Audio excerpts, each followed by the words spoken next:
নবী করিম সাল্লাল্লাহু আলাইহি ওয়াসাল্লাম বলেছেন, যে মানুষ আল্লাহকে ভয় করে এক ফোঁটা চোখের পানি ফেলে, যদি সেই অশ্রু মাটিতে পড়ে, আল্লাহ তাকে জাহান্নাম থেকে মুক্তি দেন। এক রাতে নবী করিম সাল্লাল্লাহু আলাইহি ওয়াসাল্লাম সাহাবীদের সঙ্গে বসেছিলেন।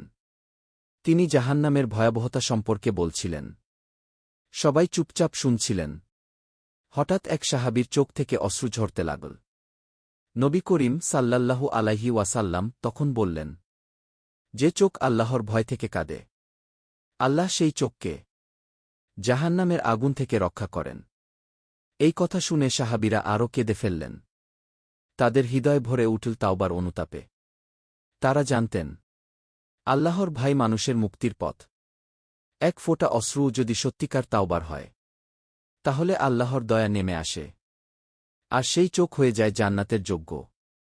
আল্লাহ তার প্রতি রহম করেন।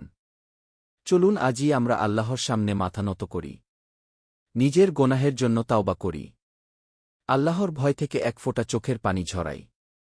হয়তো সেই অশ্রুই হবে আমাদের জান্নাতের টিকিট।